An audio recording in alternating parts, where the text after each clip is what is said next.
5, 4, 3. That's the motto, and that is it for us today. And we'll leave you with it. I can't do it. We'll do it live. We'll do it live. Fuck it. Do it live. I'll write it, and we'll do it live. Fucking thing sucks. In 5, 4, 3. Video never gets old. Happy Wednesday, and welcome to the Wolff Den, presented by Win Again Academy. Win Again Academy doing some great things. Mark Moyer with his networking and informational events. I am Matt Wolff, founder and CEO of Ticket Time Machine. This is the Wolff Den. Our guest today is Donny Goertz. And you know what? I always ask how to say it, and I just never use the last name. So, Donny, introduce yourself. Say pronounce your last name correctly. It's actually Donny Goertz. You got close. Goertz. It's not too bad. Not too bad. Like Jamie. Thanks. Goertz. That's it. Thanks for having me, Matt. Yeah, I mean, it's right now. I'm back in transition here in 2021. Past 7 years have been with NBC Sports with Golf Channel and part of NBC Universal. Was caught in a reorganization with that company and separated them last year in August. And now I am looking for my next biggest adventure.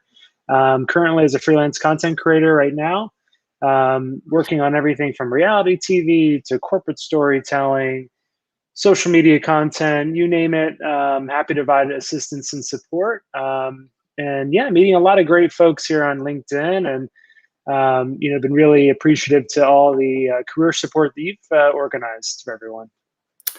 Yeah, that's I've seen some of your work. It's certainly worth checking out, and we'll I don't have a banner here, but we'll be talking a little bit more about your work. But how did you get into this, video content producing? I know you're a Gator like I am, but talk about how you got to that point. Go Gators. For me, I mean, I was lucky enough and fortunate enough to kind of find my passion early on. Actually probably rolls back all the way to high school, probably freshman year of high school. There's orientation, sort of a brand new technology at our high school there in Coral Springs, Coral Glades High School. And for me, it was very exciting because, I mean, seeing a lot of this is when schools first got Wi-Fi, and our principal was really heavy into Macs and Apple products. So, I mean, the idea of being a student and being able to use cutting edge video software, touch Apple computers and Sony cameras and things, and that's an elective in school. I was like, are you kidding me? This is great. I have fun doing that. To me, that doesn't feel like a class, right? And I think the more I sunk my teeth into that, I developed, there's a job on the other side of this. And it doesn't necessarily feel like work, and thinking of work as in, project basis and you're creating content. It really was the impetus for a lot of what I've been able to do on the backside. Went to University of Florida, graduated with a telecom degree, BS there. And it was sort of like immediately recruited to Golf Channel, where I got to, basically, I was in live news before that. I was doing a lot of live sports studio programs and things, and really got into, sort of my own island where I was sort of, using all of the skills that I had of creating content, shooting, producing, and sometimes editing the work. And for me, it was great. It was a lot of, I got to do a lot of things on the brand content side.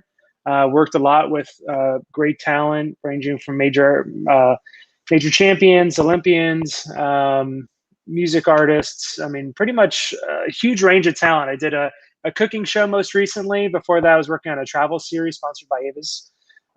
So, I mean, yeah, I've been able to have a lot of different, I guess, areas of expertise and variety, which was really great because it always kept me on my toes, but also, never made anything stale. So I think that's been really awesome. And, I've gotten to this point in my career and, looking for sort of what's next. But I'm always up for a challenge. And I think even working with any brands and personal folks that are looking to create content, it's a fun objective, right? It's very challenging. And it's something to where, there's not one way to solve a puzzle. It's not like a math equation, which is kind of fun. And there's a lot of ways where you could, just add insight and have fun doing it.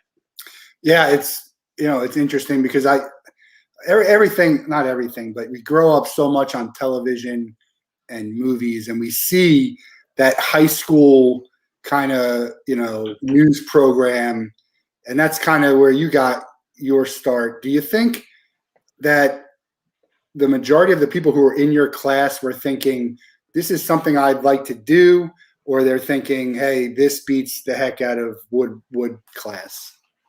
I'll tell you, there were some that were like, man, I'm so glad I'm in this right now and not doing math or geography or a regular subject. But there were some others that, were into photography back then. They were into yearbook. They were into, print design and photography and things where it sort of was it sort of spoke to them, and it sort of like became their calling in a sense. A lot of them, I would say, from the core group that I was in, there was some that went directly to film school at NYU, FSU.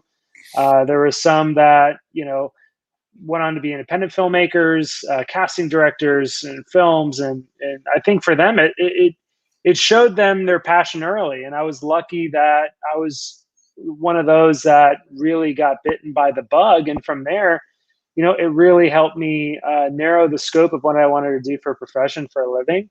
But also it sort of inspired me to, just know that anything's possible. If you want to, I was working community television, under 18. So, I mean, at that point I was like, wow, the things that I'm touching, the things that I'm creating that, I wouldn't even say impressions are out there because it was linear TV, but even still, like the fact that, it's sort of like that reward. And the fact you're going to pay me for that. Like I do this, like when I'm at a music show, for example, I'll hold up my phone, take pictures and snaps and this and that. But like the fact that there's a job opportunity that pays you to do that, to me, it was like, wow, like really, that's it? I do that all the time. So, I think, those little moments where you sort of have your career call beckoning at you. I mean, I can't ask for anything better than that. I'd want that for everyone else. And now everyone's trying to do it in the short form, TikTok, Snapchat, Instagram, and trying to leverage that into something. So everyone's a content producer now, right? Everywhere you go, every event, or even at the mall or wherever, I don't know, anywhere you can't get away from it. What did you ever think about going into movies or TV? I know you've done some TV stuff, but I'm talking about series and episodic stuff and narrative TV. Yeah, I mean, for me, typically those productions are a lot longer than people would think.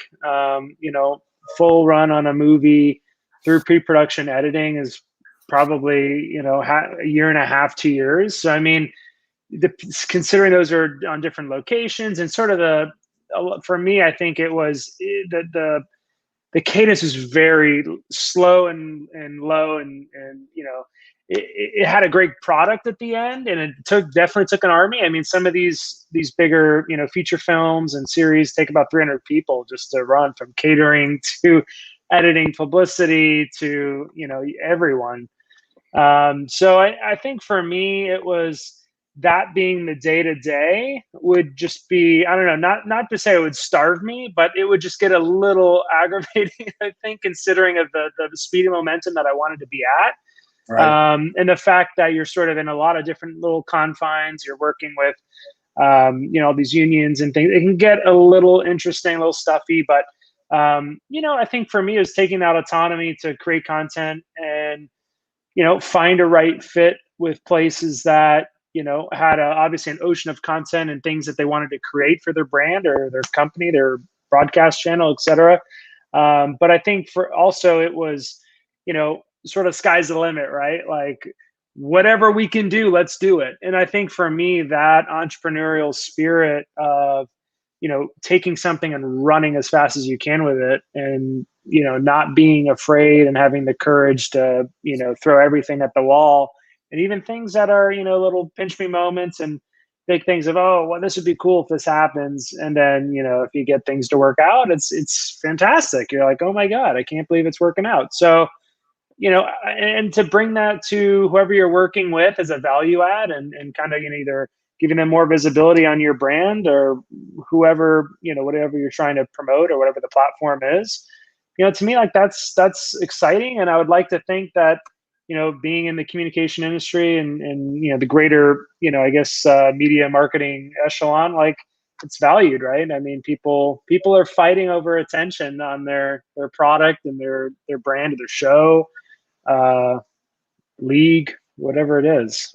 Yeah, it's tough. I'm always trying to not miss things, and it's impossible. It's that's the good thing about the Netflix world we live in. But from a sports perspective or entertainment perspective, you can't miss it. You have to, once you miss it, it's it. I mean, my wife would just be like, "Hey, record the game." I'm like, I recorded a game once. Okay, I went to a concert. And it was the Gator game where they played Kentucky.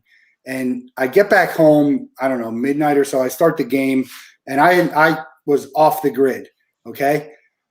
Which is not easy to do with me. And, I just had to shut off the phone. I shut off the radio. I made sure that the television was on a different channel, so there wasn't like a thing on the bottom. So around 2:30 in the morning, as I'm watching this, the next play, Tim Tebow gets a concussion. I was just like, I can't even believe I waited like this. I'm never taping a game again. First of all, I'm very superstitious, and it's not a good experience.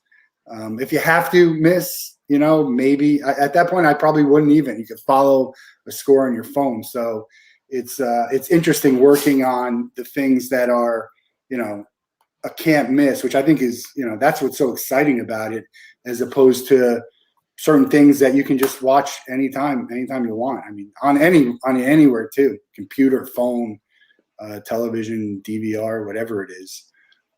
How much do you find yourself watching content? I mean, is that like specific content to what you're trying to do or to learn? Sure. I mean, right now I'm exploring one interview with a media company, and right now I'm sort of binging some of their things. I'm drafting up some ideas, looking through their library of things that would be cool collaborations to have.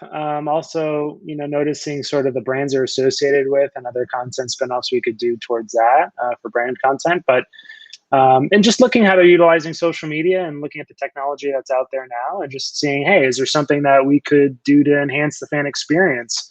There's a cool piece of software that I was looking into that it uses AI, and basically it clips off highlights in real time. But due to preferences, you could really set, like, let's say you're a huge Tebow fan. Imagine you logging into whatever your sports platform of choice is, and you're seeing all curated content, to him as it's happening, maybe a best of just your preferences. I mean, I think AI can change the content experience in that sense. I mean, you look at, all the recommendations on all these streaming apps that people are using right now. It's crazy. Right now, I revisited Hulu. I haven't been on for a while, but the things that I'm getting recommended, I'm like, oh, wow, adding this to my list. And, I think for anyone who has an OTT streaming service now, it's like, they want to keep you behind the paywall. They want to keep you staying on longer, watching longer, getting more engaged. So I think it's it's a good and a bad sense. Well, you want the documentary. A lot of documentaries. No, did you see the social? Social Network? Social Dilemma, was that? Yes. Social Dilemma, where they took a few folks and they had a casting, and they picked 2 or 3 of them and tried to see if they can make them overnight influencers. No, not that. Which one? The documentary on social media, and how these people, it was fascinating. I know which one you're talking about. Yeah, they were so dilemma of what they created, but correct. It was all the former people from Facebook and Twitter and all those. Yeah, different documentary. But there's another one where they sort of make overnight influencers and see if they could do it. That was pretty interesting. 2 of them actually got off of social media because of all just the hate and the stress and anxiety it caused. But to your point, I mean, it's so true. I mean, everyone right now, look for all the postings there are for social media managers that are in the marketplace right now. I mean, it's wherever consumers are. Obviously, brands want to be. It makes for good business. It makes for great marketing. But same token, like, at what cost? I mean, there's so much data mining on everything that we do, even from the robocalls. I mean, you can't avoid it. I was on a Clubhouse call last night, and somebody was talking about Twitch and how they're Which is great, doing good content and whatever. And within 5 minutes, on my Yahoo email on my computer, there was an email from Twitch. It's no way that could be a coincidence. And you're trying to figure out, like, okay, my phone is connected. I have Yahoo open on my phone, but I looked at it here. Yep. It's kind of crazy. Everything's about the data. I think, I talk a lot about immeasurable data. We got to look beyond the data. And I did an article today on LinkedIn. I don't know if you saw it, about influencers. It's kind of risque, maybe. I don't know. Is that the term you might want to use for it? But I very easily can create an influencer. I mean, I could create someone who's got, 2 million followers and put some content on there with whatever it is. And you don't even have to have heard of them. It's going to pop up on your thing. And all of a sudden you're going to want to follow that person. And you're going to want to kind of do what you can to get in their good graces, maybe, or in their network's good graces, because that's really what it's all about. And I think, look, I don't want to diminish someone from making success, however you define it, however they want, right? You can do that. That's great. I'm not one to like bash the Kardashians, because I don't think they've got a whole lot of talent, and they kind of did, whatever. But they had the opportunity. They took advantage of it. It's like, we shouldn't belittle the people who have something presented to them and they run with it. But we also shouldn't reward people for bad behavior, which I think we do a lot of times. And we should elevate the voices that I think could do better. I don't know. That's my opinion of it. And obviously you're in the content producer world, the content producing world. So it is all about, I don't know, you're working in brands. It's paid advertising, really, is all it is. Yeah, I mean, I think you find the more organic stuff now that it used to be sort of like more or less, inserting their, brand name and signage and, very hard selling call to action stuff. And now it's just, they want to just have exclusive content and be associated with it, trying to be as organic as they can, because it is tough. It is tough to sort of be that glue. But I think, to your point of these influencers, it's when you start losing the brand identity and the identity of who the person is or what they're searching for, because they're getting grabbed in all these different directions. For example, there's one influencer that I've worked with in the past, has 500,000 followers on Instagram. This guy started out as a bodybuilder, started out as someone who was, college humor type personality, in turn sort of, got so turned around into the machine, lost his identity and went on a starvation diet, lost a lot of muscle, went into being sort of a shock jock influencer of like doing stuff sort of like man on the street just to get attention. And even to the point of like doing like Kama Sutra massage that was just really risque on Venice Beach just to get attention. But like, it shows you like social media is very destructive at the same token. And at what price are we enabling bad behavior or just unhealthy behavior? And at the end of the day, like, what brands really want to, be associated with something like that? It's hard to find wholesome, just people who are just very wholesome when they have all that cooking in their they're going to find what works. It's interesting, going back to the comment you made about organic. I truly believe in organic and being genuine, and but I can't tell you how many messages I get, we can help you, blah, blah, blah, organic. And I'm like, I don't think you understand what the word organic means. Yeah. If you're pumping me 10,000 it's not working. users, that's not organic. Yeah. So, they love to use that word. People use these words that they just don't understand what it means. What was interesting, and I think we talked about a little earlier, was the Social Dilemma movie. I think it was, maybe not The Social Dilemma. I think it's on HBO. The name escapes me right now, but it was the other documentary I was alluding to. This one, they had 3 candidates. They tried to make them overnight influencers. They, were doing different tactics, and they were showing it to the camera. It wasn't magic. They're very transparent. They were, going to buy these bots for engagement, bought the followers, and they're trying to. Donny, so is there anything that qualifies as reality TV that's not produced and scripted and edited?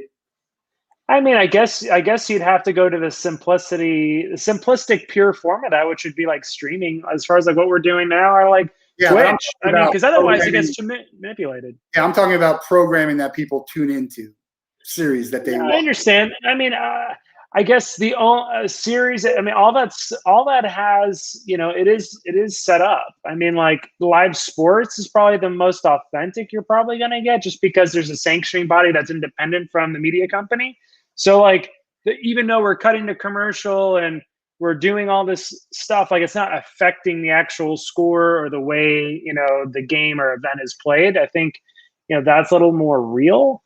I mean, I guess, for example, some of these docuseries that follow, whatever, I guess I would use the term athletes, just because since there are sanctioning bodies and rules around what they can and can't do, it's probably a little more regulated and makes probably a little more realistic experience. But even look at, for example, Big Brother, like they're filmed all the time, right? But it's edited, it's cut. Of course, it's fake. If you talk about the NFL training camp stuff, yeah, they're filming you, but you're guided, it's edited.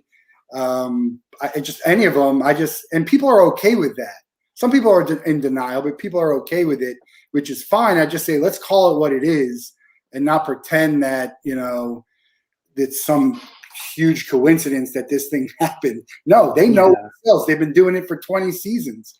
They know what people want to see, and they can create the rules as they go and manipulate it. So, and that's not so easy to produce either. It's not. No, it's a lot more work, honestly.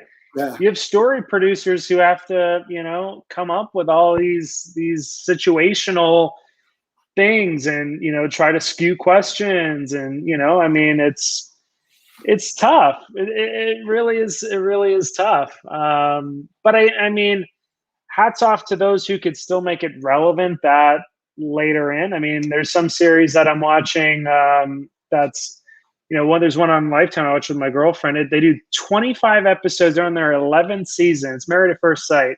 Yeah. It's just like, how can you come up with so much content? Or like, these are 2-hour episodes almost, but again, from what they're telling us, they're officially legally married, blah, blah, blah. But of course, there's a lot of situational stuff that's ramped up and hyped, but what you gonna do? So my wife introduced me to Married at First Sight. I've watched here and there. I tell her just watch without me, and if I'm around and you're watching, that's fine. Now she's into the Married at First Sight Australia, which is like even more outrageous. Oh yeah, it's unbelievable how terrible these matchmakers are. Like, you told me, I told you I don't like dogs, and you matched me with someone who's got dogs. I mean, normally it's like 1 or 2 out of the 5 that make it, and they probably don't. I mean, it's it's almost like The Bachelor and Bachelorette. I've seen some people who just want to go on TV and some real. I mean, you could really get yourself a reputation going on that show, but people like the bad boy, right, or the bad girl. So maybe that's your intention, and you'll spin it to where you were. But yeah, if you guys haven't watched Married at First Sight Australia, I would recommend it. Yeah, you like it. It's I don't know if I would ever. Would you ever go? I mean, what reality show would you want to have gone on? Well, what should I have gone on? Probably Biggest Loser. I need to lose like 20 pounds, but I don't know. I mean, I would like to try Amazing Race just because of the stuff you get to see in the time that you do. I don't think anyone in their lifetime could see and do what they can on that show. At the top of most people's list, Amazing Race. I mean, just from an adventure standpoint, that's kind of fun, and it doesn't, yeah, you're competing against other people, but because you don't see them and you're sort of running your own race, it's kind of fun. What one would I hate to be on? Probably Naked and Afraid. I think we could all agree on that. What about what's the other one where they kept bringing people on and you had to stay? Is that gone now? I don't even remember. Anyway, no, it was more of a dating thing.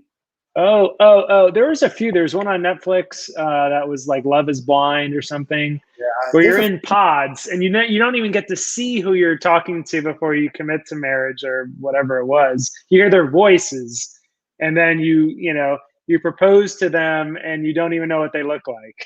Yeah, well, arranged marriages, right? I mean, it'd be interesting I would go on a bunch of those, if I could, just to have fun. But I'd be who I am, and I probably wouldn't last. You have to be to stand the test of everything that's going to get thrown at you. You need to come in as level-headed as you are, because honestly, keeping up a front on camera and all these perceived things, it's a tough battle. It is, because you're gonna stress yourself out. But I have a friend. My friends Rachel and Todd were on Fear Factor when they were young, so that was pretty cool. And then I grew up in Marlboro, New Jersey, and we had a run of some reality stars. Did you ever hear of the show Average Joe? I did. Yeah, so I did. On Average Joe, Adam Mesh, who I played Little League with, and he grew up in Marlboro. He was a contestant, one of the many guys, and then kind of got towards the end, and the girl picked, the one who was like the muscles, and I guess there was enough sympathy for him that he got his own show, and he got to be the guy to choose the women. And then we had another show where it was you were set up with people, like a bunch of people, and you went on dates, and then your mother came on, and so the Klugs were on that. Klug family was Stacy Klug actually went to UF. I don't know. You might be younger. You might be that last name sounds familiar. You might be way younger than I am. I graduated in '98. Okay. Yeah. Yeah. Been a while. She was 2 years younger, so she probably graduated in 2000. But anyway, so that was our claim to fame in our little town. Hopefully, we'll maybe try and get Adam on the Wolff Den to talk about it. But it's reality TV. It's if you could have your pick, and I know we always ask this question. I understand there's all this stuff you'd love to do. Oh yeah. If you could have your pick, what would the next full-time gig be? I mean, I think at the end of the day, it's basically a producer original content at a place to where I can continue to just build and curate some of the best things for where I'm at, and kind of touch people, from a fan perspective, and really engage them in content that they want to see.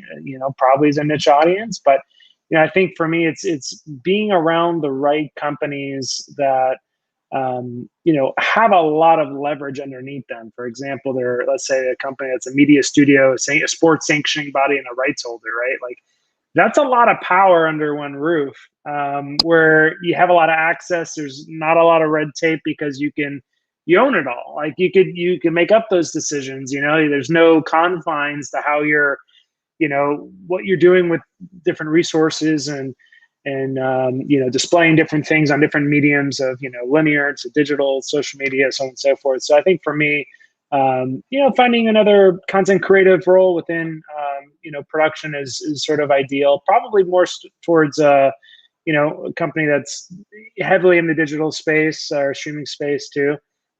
Because again, I think satellite, it was really funny. Talk about UF. Let me get this in there real quick. You'll love this. So my degree that I got from UF is now changing. They are changing the name of it because it's dated. So basically I have a telecom degree within the Journalism and Communications College, University of Florida. That degree name was created in the 1970s when the birth of satellite TV and cable channels was starting to kind of rise and become a thing. But now fast forward, someone showed me an email from our department chair that they are, as of June 2021, they're changing it to media production because telecommunication is irrelevant at this point. It's more towards leaning towards cellular phones and other things. Like it's technology space is adapting, right? So I mean, I thought that was so interesting. Huh? You get another degree? I hope so. I was joking with a friend of mine who were in the same degree program. Like, does that mean we get another diploma? I remember taking a media class there because my mass communications was my minor at UF, and I took a class, and I can't remember, maybe the TV class. I forget what it was. TV production. I don't know. It was like something about TV. And they played George Carlin's Seven Dirty Words. I was laughing so hard, I had to walk out of the class. That's just one of my great memories at UF. And I didn't go to a whole lot of classes because I was in the business school, so we watched a lot of it on TV.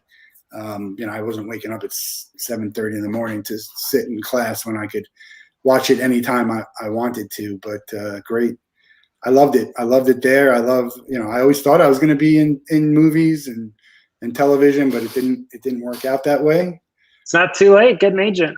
No, not like acting or anything like Casting that. calls coming up. Hey, reality, whatever you want to do. I'm so impressed by the people who can remember their lines and remember words to all of their songs. And like Broadway is, take movies. I don't know how they do it. They can reshoot it 100 times. At Broadway, that's it. You're filming, and if you mess up, you're not going to get many jobs. So it's pretty impressive. What percent of content or what you produce is you're doing, or is it all? I mean, depending on what it is. I mean, I would say, as far as what I touch from like ideation to completion, just sort of disseminating information, just the publicity of it. I mean, I'm pretty much in there 95%. A lot of things that.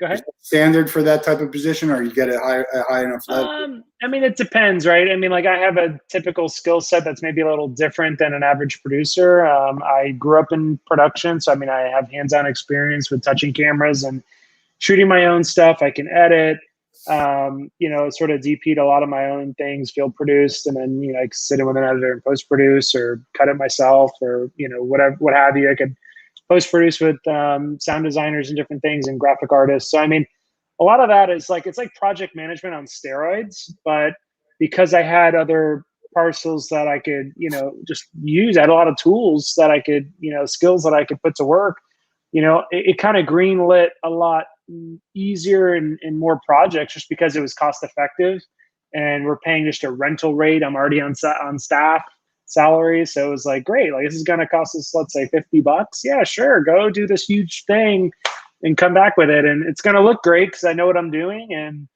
I've had even just out of, including just from like high school, for example, like I have over probably 12 years of experience, if we're even counting that. But it's like I'm counting it.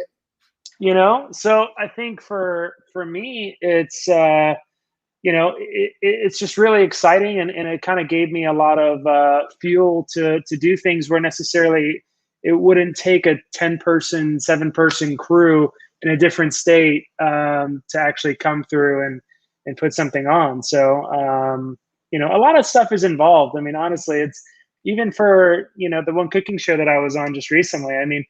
We did crew about 7 people in the field, 3 of us post, just from the post aspect of it, of editing and post producing, sound designing, and more doing graphics. But it takes a village. It really does. But I think it's, being able to not, a lot of stuff that I've done too, it's sort of over and above my job description. It wasn't stuff that, did collaborations with the MLS, with the Magic, different Olympians and music artists. Like, they weren't necessarily looking for us. We weren't necessarily looking for them.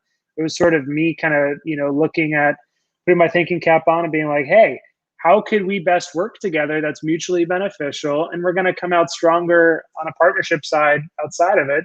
increase all of our impressions because we're, cross amplifying content. And for me, that's what's exciting. Yeah. We're here with Donny Goertz, freelance producer, content, digital, doing some great things. This is the Wolff Den presented by Win Again Academy. Check out winagainacademy.com to see some of their great events for networking and information. What's the coolest or best piece of content that you've been a part of? There's been a few. I've really been blessed. I've kind of crossed off a lot of cool bucket lists just with, I'm more of a probably music fan than a sports fan, but, just really to input myself into these situations where, I never dreamed that I could, be in person and all of a sudden I'm directing, one of my favorite artists and making custom content that, is going to get, user generated content and memes and GIFs and all this other stuff on the back end to get original press. Like I had no idea that that someone in my shoes could pitch that and actually make that happen. And it can happen. And a lot of times, it's non-paid appearances, like stuff to where it's like you are facing a mountain of adversity. Good luck making it happen. And I find ways to yes. It's tough, but I think it's having the drive to really look at what you're doing and really wanting it. You can make anything happen. I can go on and on, but before we had President Trump, I was at the Cadillac Doral Championship where he sort of, announced at the table, hey, he's running for president. Like, hello. Little things that's, I was able to ride in the helicopter for some content pieces that we were doing at the Doral Championship. Little things that's like, I couldn't foresee that. I couldn't work towards that if I was working at a different media studio affiliation. Like, probably would never get that much access to do half the things that I've been able to do. But a lot of it too is having that autonomy to just take as much rope as you can and just run with the project and make it happen. Obviously set some scope confines. Okay, work within this budget. We need to get it to here. But other than that, it was great. It's sort of was freedom for me to really express what I wanted to do and just stay engaged. I think every person's work, they want to feel like they're bringing their best every day. And fortunately enough, I was able to do that a lot over my course Golf Channel. So it was fun. Yeah, a lot of unbelievable experiences, I'm sure. I guess the better way to phrase that question is, what's the best piece of content that you saw this done and you're like, wow, this is like, I can only show you one thing to hire me. What was it? What was the thing that you did that you were just so proud of? And I'm sure there's a lot of it, but was there one piece of work that stood out to say, you know what, this thing came out really great, much better than I even thought it would? Sure. Luckily, I've had a few examples of that. One that comes to mind was something that I collaborated with Atlantic Records, Topgolf. It was basically an artist named Shinedown. They're a rock band from signed on Atlantic's label. They recently, I think it was their either 2 albums ago or last album, it was the Attention record. They had a single that they were dropping. I obviously was a fan and been tuning into them for a long time. I knew there was a music festival coming into Florida. I was like, oh man, how cool would it be to low cost, make something happen, take them to Topgolf, or sort of make this golf experience from a rock band that I know their fan is a highly engaged audience. They could, I know that it would be really special, meaningful content for them to kind of specialize them in a different light. It's different than their press tours that they normally see. And what I did was I basically, reached out to Topgolf, said, hey, I'm going to do a shoot here and bring some guests. Left it at that. Came in with cameras. These guys came in after they headlined, I think it was the 101 FM's, I forget the name of the festival, but they headlined it the night before, came over to Topgolf. We shot, here in Orlando, some great content with them. I was able to incorporate their new single, stuff from their documentary. Was able to partner with the local radio station here, collaborated with iHeartRadio and some other media outlets that were doing part of their press tour to kind of get some of those elements inside of the piece that I did. And basically we pushed it out there, and, I mean, it was great because the front man, he never played golf before. We kind of were able to showcase that, do it in a cool way, inclusive way, personalize them in a special light. And at the end of the day, I had, I had, Top Golf and Shine. I mean, like, hey, could we re-push this again? And for me, it's like, as checking off boxes, I mean, like, that's, to me, like, that was like, oh wow, like, this is just everyone having fun. It didn't feel like work, but we were, capitalizing on every opportunity that we could and making something that's mutually beneficial. For me, like, it's, and obviously, having fans engage with that and wanting to use to generate content, it's just like all signs are pointing to this was a success. And for me, that was, and it cost relatively cheap. I was like, you know what, this is awesome. Yeah. So, that sounds pretty good, actually. Top Golf, music, I'm in. Is there something that pops to mind that was like, what in the world was this? This just went south, and I'm like, didn't kind of come back, with you. Do you have ever look at something? I mean, in a sense, that's every shoot, just because of just logistics and expectations. And you come in and folks aren't, they might have a mindset of one thing, but we're doing something else. And they don't know all what it takes to actually do a feature shoot before, which, who has experience being like, oh yeah, I'm used to cameras in my face and going about my normal day, right? That never really happens. But, I think, I don't think there's anything that sort of like went wrong per se. I think there's maybe things that, trying to think of an example that would like have a redo or something, maybe. Okay, there's one that we did. It wasn't the primary reason I was out there, but it was sort of a secondary spin-off shoot. There's a gentleman that I connected with on Instagram, great amateur golfer. He plays one-handed. He basically was trying to, he has a score within the Golf Channel AM Tour, where he's basically, they flight your handicaps. So he's playing with folks that are in his, performance level. And he was just collecting, trophies left and right, was really ranking up high, and was like, hey, I want to do a world record. I don't have any experience with breaking a world record or organizing that. So I was like, you know what? Okay, let's do it. Let's document it. I went up there for an interview. We were sort of, trying to, get all the essence of what we needed to tell his story. Did the interviews, did some home life stuff, kind of followed his journey, at work, and sort of just capture his golf addiction on a daily basis. And, he's in Michigan. So, I mean, due with the seasons, it was kind of tough to organize, but he tried to do the Guinness World Record. I guess it came down to a documentation issue that it has to be like double blind, the people that are helping you document it. So they can't be your friends, can't be your family. It's got to be other people, right? And for him, he's like, how can I get people to volunteer to do this that I don't know? Because how, just typically, what are you going to do a posting on Viber? Hey, I need a hand to document this. But so that sort of fell through. So it kind of lost its light a little bit, just because that was the crux of it, was him breaking the record. We knew he could do it. He said he was going to do it the next year, and then life happens, right? So that's his history. I'm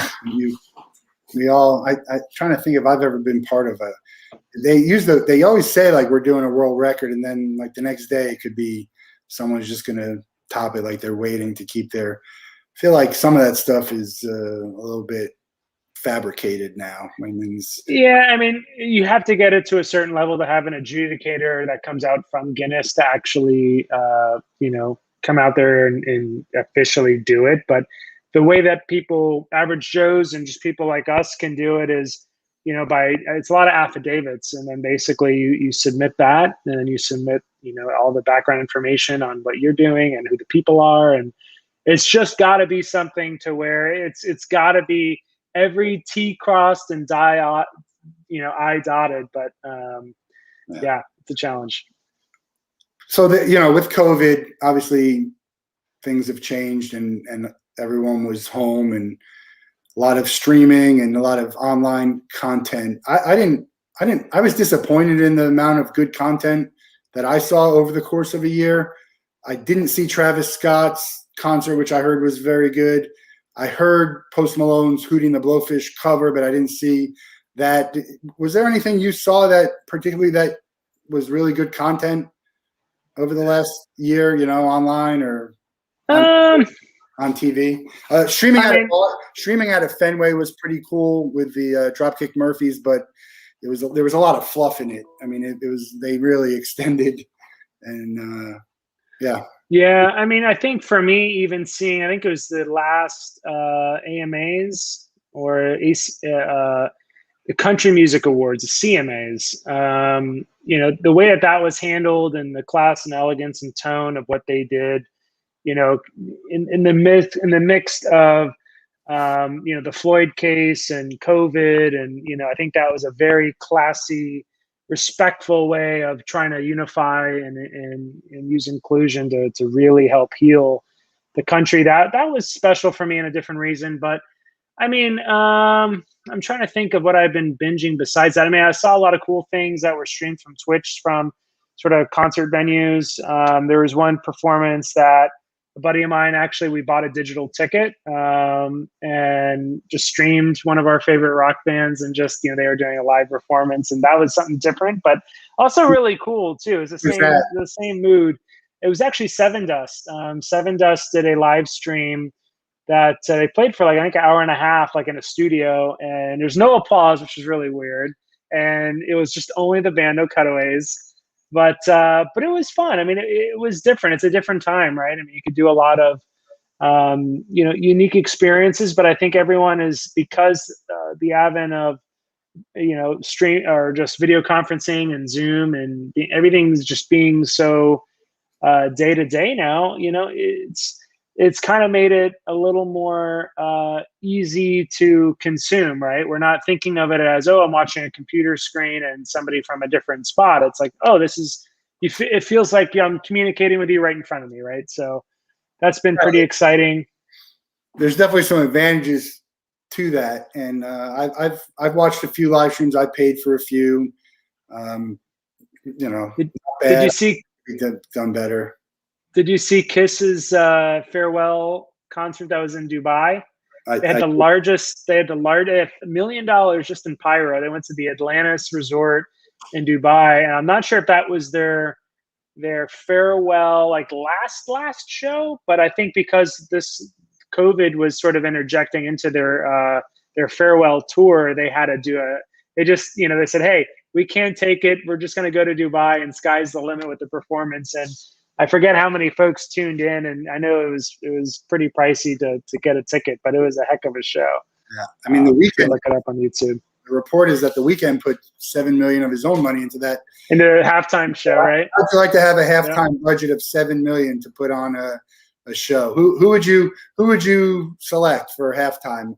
And your producer? Well, I'll tell you this.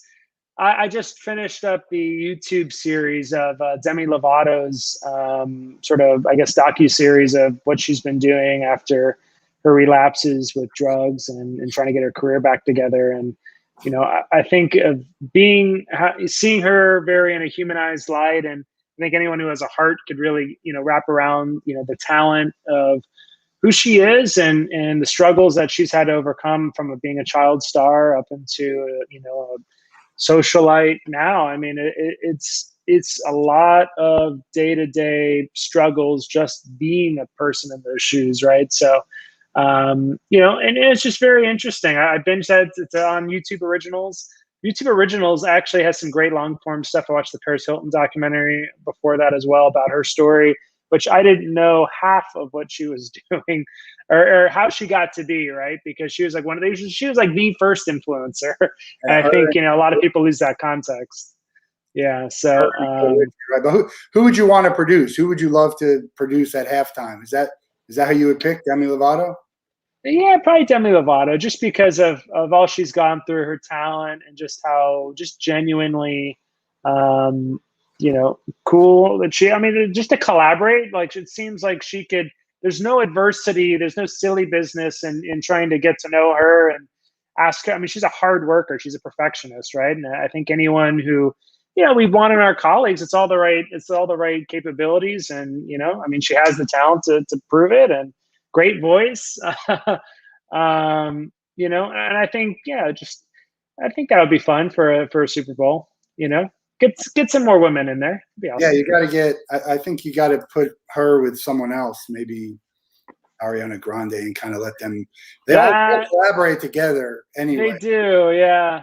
That'd be great too. I was surprised that they didn't have a special guest with The Weeknd, because they're usually having extra people come on in multiple. But yeah, or they do these medleys. Yeah, I don't know. It's hard. I think it's hard to have one artist, be the center of that. I mean, because it's either you like them or you don't, or it's either you're halfway in or you're not, right? And it's hard to keep that focus, especially in demos that these stars aren't really in. Yeah, it'd be interesting, because they probably wouldn't be able to do the demo that if you surveyed everyone who watched the Super Bowl, hey, who would you like to have had? And then whoever gets the most votes is it. And you'd be like, no, we can't do that. We can't put. They get the most votes, but you're like, we can't put them out on it after. Yeah.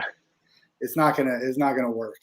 Yeah. The whole lip syncing thing. You're in production. I understand it's for production, but my feeling is, look, if you can't do it to where they can sing, it's like I don't need to see you up there lip syncing. It's kind of like I'll just watch a music video, right? Because they lip sync in a music video.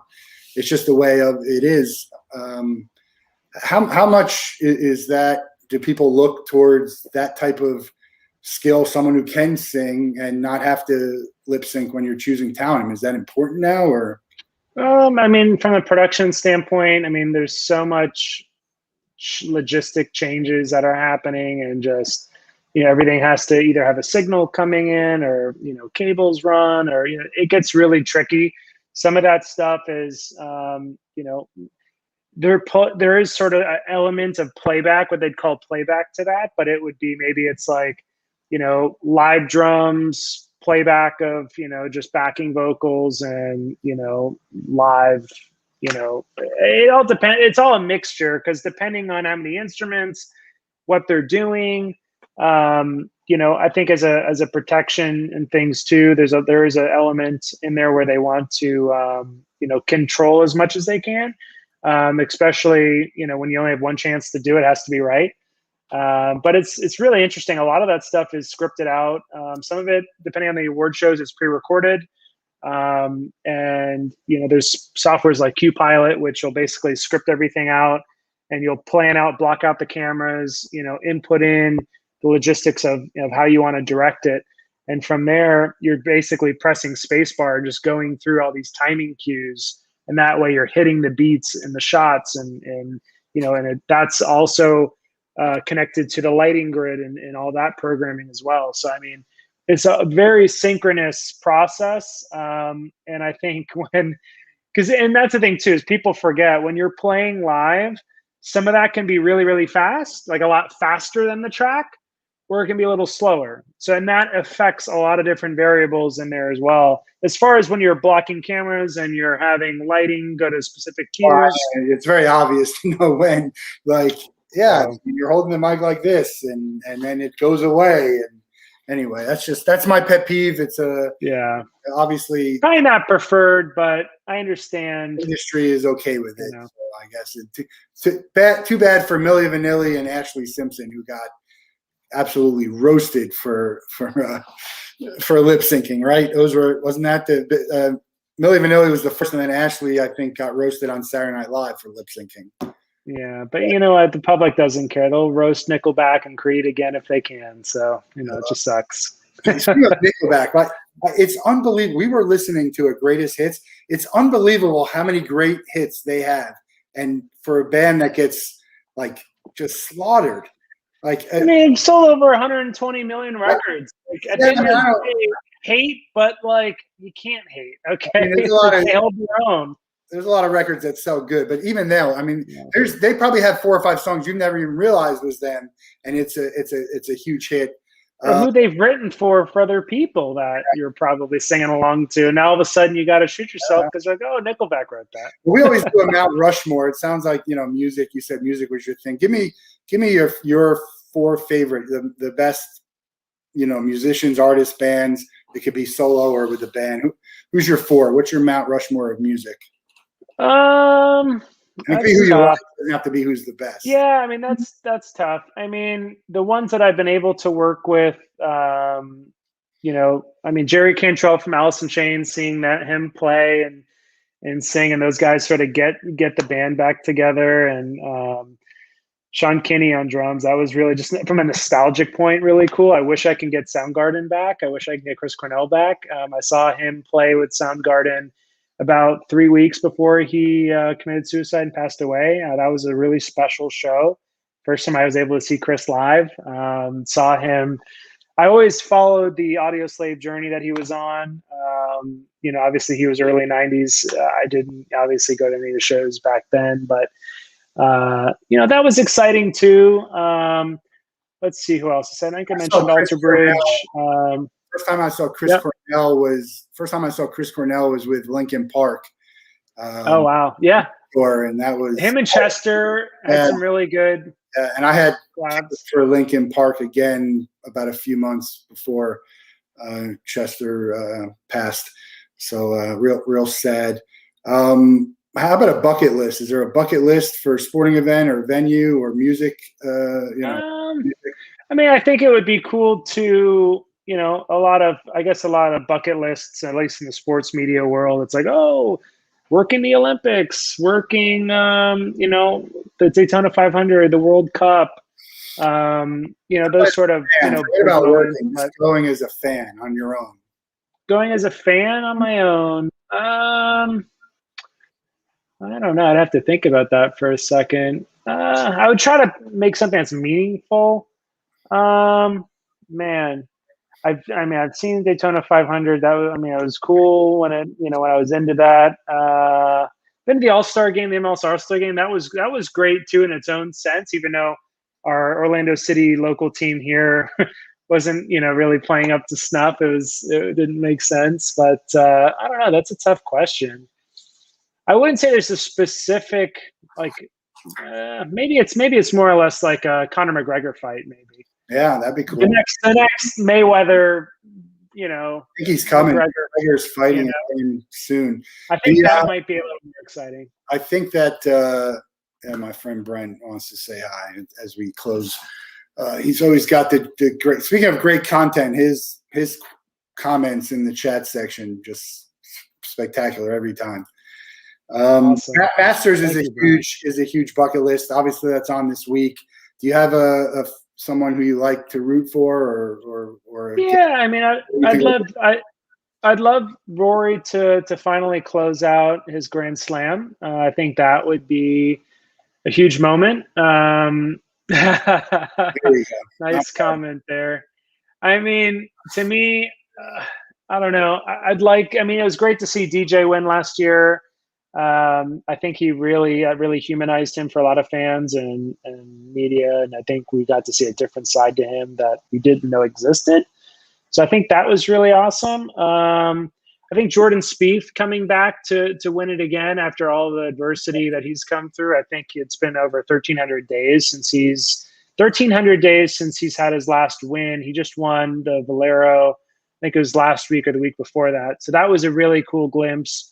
But again, he's very special, talented player. I'd like to see him pull it out again because I think he can, and I think it would just be really good, juju in his sails to continue for his career. I'm not sure if he's even 30 yet, but to chase, if we are in a chase for history trying to get the Tiger, he has to keep winning, especially the majors. I'm not sure it's going to happen. I'm rooting for our boy Billy Horschel, the Gator, who got a win the other day, and also Matthew Wolff, obviously. There you go. Root for him. Great guy. I've met Matt. We're going to get you out of here on this. We ask our guests at the end, name one person who you would love to spend a day with, 24 hours.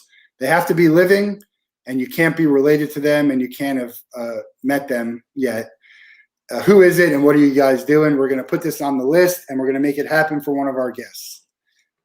I don't know. I mean, if we're talking bucket list here, anybody. It could be an actor. Probably like a Joe Rogan or Elon Musk would be really cool. Pick one. Let's go Joe Rogan. Yeah, that's probably an easier get. Joe Rogan, he's on the list. What would you guys do? We would ride around in his 70 Barracuda. He's got a lot of really badass cars that I've seen be built. I'm a lot of big car guy. He's got a lot of custom builds. Probably go out to Vegas, watch a fight, take one of his cars out, and joyride a little bit, hit the strip, and just grill him on some good questions, man. Like the folks that he's met on the podcast, the real stories, how it's like. Get him smoking. He'll give you some answers. He might give you some answers anyway. We'll see what we could do. All right, we're going to make it happen. Donny Goertz, hire this man. I love it. Digital producer. He's got great stuff. He was on our Open to Work event. You can find him on Vimeo and Instagram and Twitter. Wolff Den, winagainacademy.com. Some great stuff there. We look forward to hearing what comes next for you. And that's it. Thank you. Have a great day. We'll see you tomorrow. We got another guest tomorrow on the Wolff Den. See you then. Thanks for having me.